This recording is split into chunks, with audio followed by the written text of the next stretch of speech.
The Vote for Europe project has for aim to encourage low-skilled youngsters from Belgium, France, Poland, Romania and Spain to participate to the European debate by allowing them to become informed citizens and participate to the European elections. During the project, youngsters have been informed on how the European Union works and what are their added values and limits. The project has shown us that most of the youngsters want more Europe, but they also want to be listened and that the European Union gives them concrete answers to the several problems they are facing in their daily life. You will find in this video some of the issues and questions they would like to share with representatives of the European institutions. Our observation is that there is a serious problem of poverty in Corsica, and moreover, generally at the very heart of the European Union. Poverty today threatens those who have a job but remain in a precarious situation, which put their right to housing, health, cultural life in danger. Concrètement, que propose l'Europe pour aider les collectivités et les régions à lutter contre la précarité des travailleurs, la pauvreté des allocataires sociaux, la réintégration des sans revenus fixes dans la société? Aussi, le Parlement européen et la Commission européenne peuvent-ils soutenir la mise en place de lignes directrices permettant l'octroi d'un droit à un revenu minimum? La Commission européenne et le Parlement européen sont-ils prêts à soutenir les initiatives des territoires zéro chômeur de longue durée? Concrètement, comment l'Europe peut soutenir le secteur associatif présent sur les territoires concernés par la pauvreté?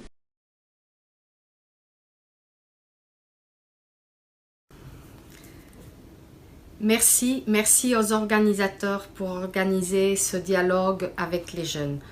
Je suis membre du Comité économique et social européen, une institution qui représente des organisations d'employeurs, de travailleurs, de jeunes, d'agriculteurs et du monde du handicap. Nous sommes vraiment très préoccupés par l'existence du travail précaire, par des nouvelles formes de travail atypiques. Ce n'est pas possible qu'une personne sur 10 en Europe est confrontée au risque de pauvreté. Vous les jeunes, vous avez les mêmes droits que tous les travailleurs en Europe. Vous avez le droit d'avoir des conditions de travail équitables. Vous avez le droit de bénéficier de prestations sociales, des prestations de santé. Aujourd'hui, trop de jeunes n'ont pas accès à ce genre de prestations. En 2018, nous avons contribué à mettre en place une directive pour avoir des conditions transparentes de travail transparentes et prévisibles. Cela veut dire, par exemple, que les périodes d'essai devront être limitées. Cela veut dire aussi que toutes les personnes, tous les travailleurs auront droit à la formation obligatoire de manière gratuite.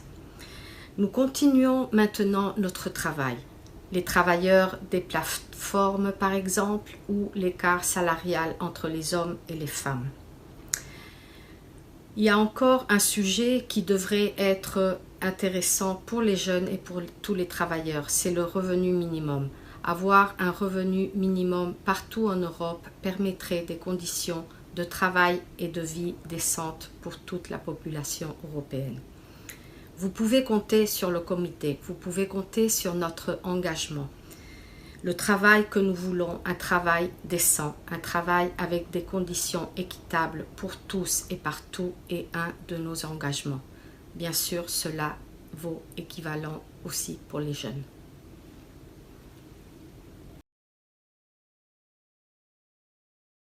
The new European Parliament and the new European Commission have engaged in a debate on the issue of sustainable development. ¿Puede proporcionar el nuevo Comité Europeo información sobre estas medidas y o acciones que den respuesta a estas cuestiones sobre sostenibilidad? ¿De qué manera apoyan el emprendimiento hacia una economía circular? Más allá de solo ver las ganancias económicas, sino de impulsar la transición ecológica.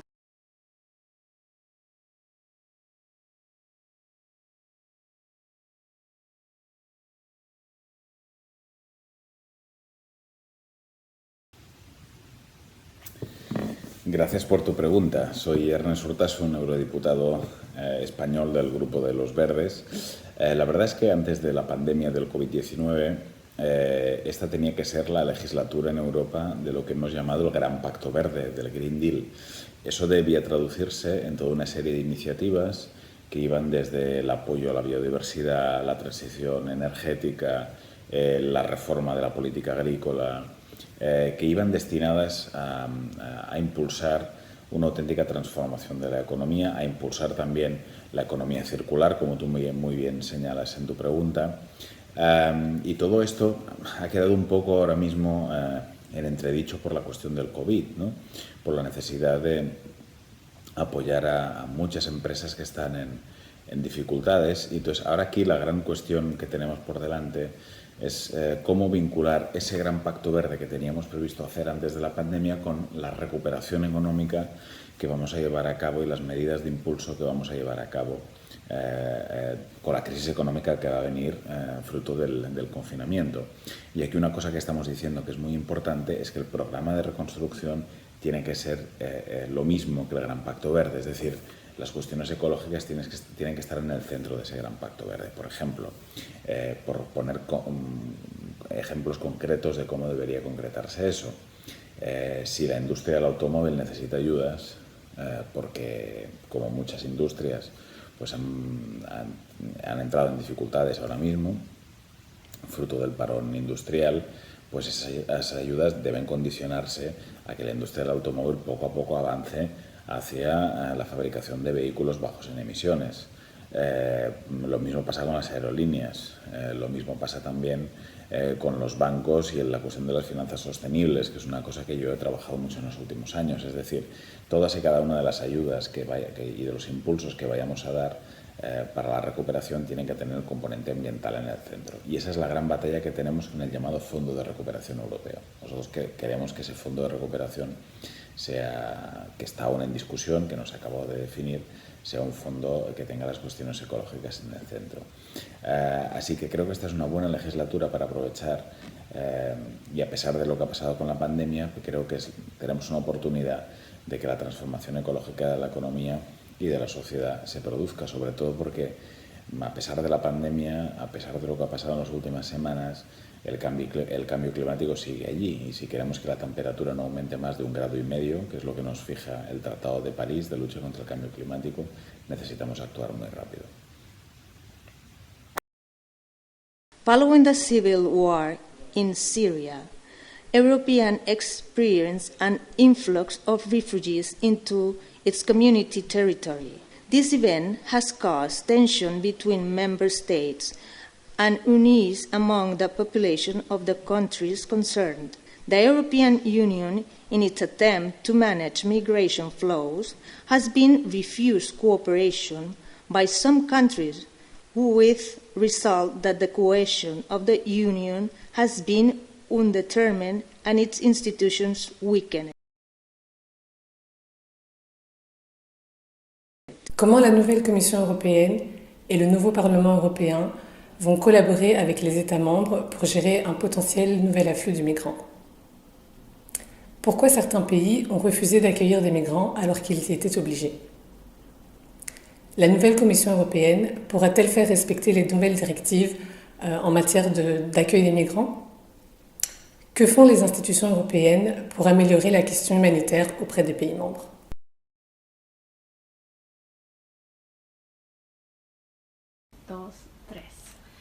L'arrivée d'un nombre important de migrants en Europe a mis à l'épreuve le principe de la solidarité qui devrait être obligatoire entre les pays membres de l'Union européenne.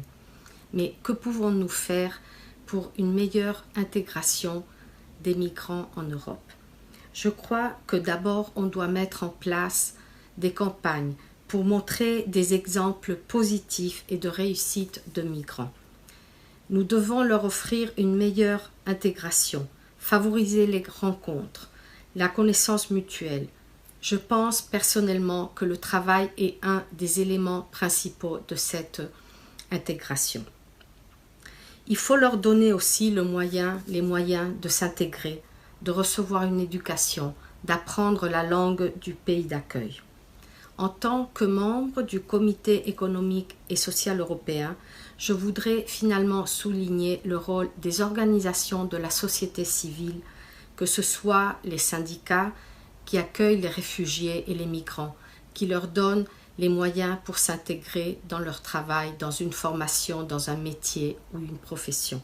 Également, les ONG qui sauvent des vies en mer. Des fois, ces organisations de la société civile qui accueillent, qui intègrent les réfugiés et les migrants sont les seules qui défendent les valeurs clés du projet européen.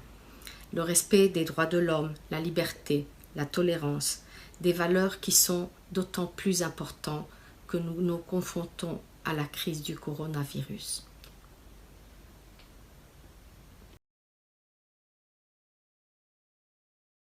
Before the Internet appeared, the potential embarrassing or compromising situation was visible only to our closest friends who were in the vicinity of this event. Currently, by recording on mobile phones and sharing videos with comments in just a few minutes about the ridiculous child, teenagers, events can learn everyone.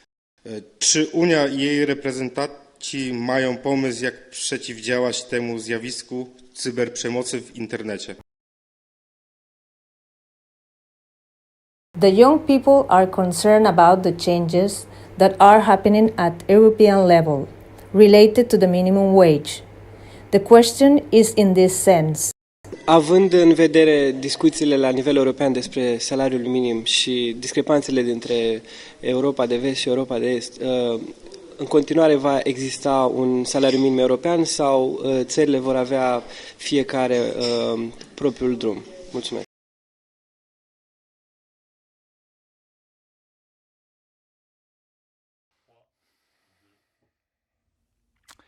Bonjour à tous et bravo pour votre participation au projet Vote pour l'Europe. L'engagement citoyen et politique est plus nécessaire que jamais. Le débat et la participation sont les meilleures façons pour trouver des solutions communes et surtout pour donner une nouvelle impulsion à nos systèmes démocratiques. Nous n'avons pas eu la chance de nous rencontrer au mois de mars, mais je profite de cette occasion pour vous répondre à vos questions. Je tenais pour commencer à vous témoigner mon soutien dans la crise que nous traversons.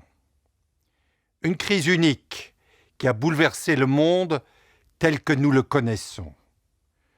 Nos façons de travailler, de consommer, de faire fonctionner nos économies ne seront plus exactement les mêmes après.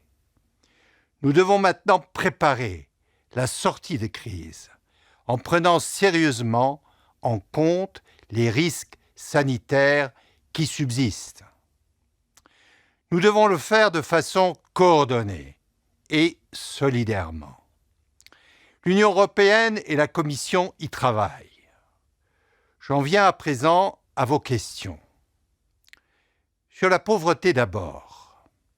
La pauvreté reste à un niveau élevé et la crise l'aggrave encore.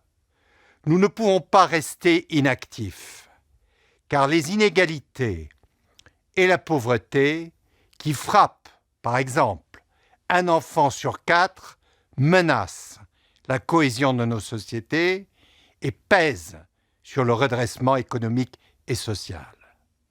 Nous allons présenter une garantie pour les enfants qui vise à éradiquer cette injustice fondamentale.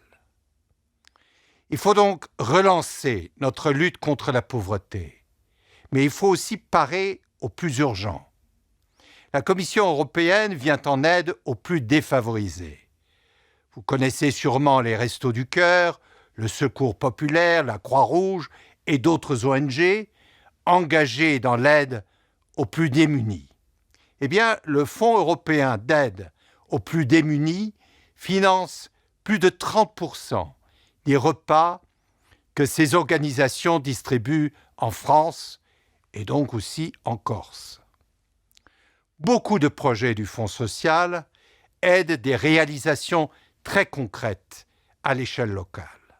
En Corse, par exemple, il s'agit de la contribution à la construction d'un centre d'hébergement d'urgence de nuit à Ajaccio, opérationnel depuis 2013.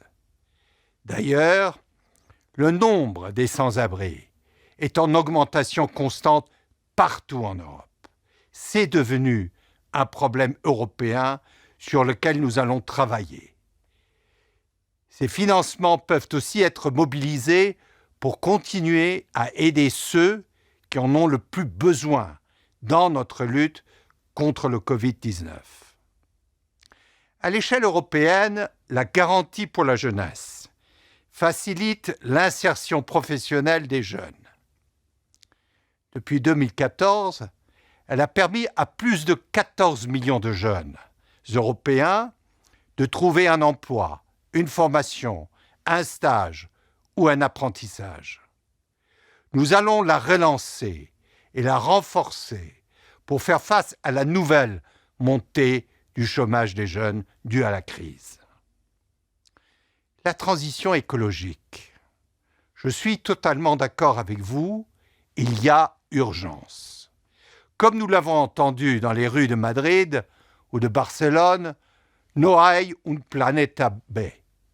La crise du Covid-19 peut être l'occasion de recentrer notre activité sur l'humain, sur les liens avant les biens. La transition vers une économie plus durable doit avoir lieu à tous les niveaux. C'est l'esprit de notre Green Deal européen. Qu'il s'agisse de l'éducation aux enjeux environnementaux dans les écoles, du recyclage ou des modes de production industriels plus respectueux de la planète et reposant sur les énergies renouvelables. Les États membres de l'Union européenne ont pris des engagements et l'objectif zéro émission doit être atteint à l'horizon 2050. À l'échelle individuelle, cette transition est évidemment un défi. Nous allons devoir apprendre à travailler différemment. Des secteurs d'activité polluants devront se transformer. La Commission européenne sera présente pour encourager et aider chaque travailleur à acquérir de nouvelles compétences et à se reconvertir.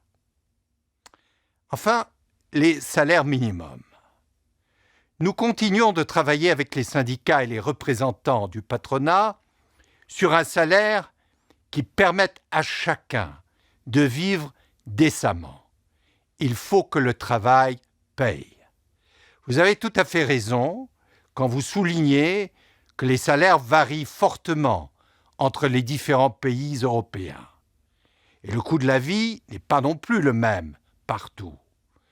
Par exemple, un loyer à Cluj coûte moins cher qu'à Dublin. Un salaire uniforme serait donc bien trop bas pour vivre en Irlande et bien trop élevé en Roumanie pour que les entreprises puissent le payer. Il ne s'agit donc pas d'un salaire minimum unique pour toute l'Europe, mais, comme vous l'avez proposé, d'un salaire différent pour chaque État membre, mais qui permette à chaque citoyen de vivre correctement. Nous avons besoin d'une réévaluation de la valeur sociale du travail. La crise nous a montré la réelle valeur, qu'il s'agisse du travail des professions de santé, du care en général, et de tous et surtout de toutes celles qui ont permis à nos sociétés de fonctionner. J'ajouterai qu'une des clés pour accéder à des emplois correctement payés, ce sont bien sûr la formation et les compétences appropriées. Et je ne parle pas que de longues études. La formation professionnelle offre d'excellentes perspectives d'emploi. C'est pour cela que la Commission européenne proposera d'améliorer l'accès aux offres de formation et notamment la formation professionnelle et en particulier dans le domaine du numérique. En ces circonstances difficiles auxquelles nous n'étions pas préparés, je veux néanmoins être optimiste. La crise doit nous permettre de tirer les bonnes leçons et de saisir de nouvelles opportunités. Il nous appartient de les saisir. Cela passera notamment par un développement de nos capacités numériques. C'est ainsi que derrière les difficultés actuelles, nous pourrons entrevoir un avenir meilleur pour chacun. C'est aussi en garantissant à tout un chacun une vraie égalité des chances. Nous avons besoin d'un nouveau contrat social, d'une résilience qui veut que nous mettions en œuvre le socle des droits sociaux. Merci pour votre attention et surtout, restez, vous et vos proches, en bonne santé.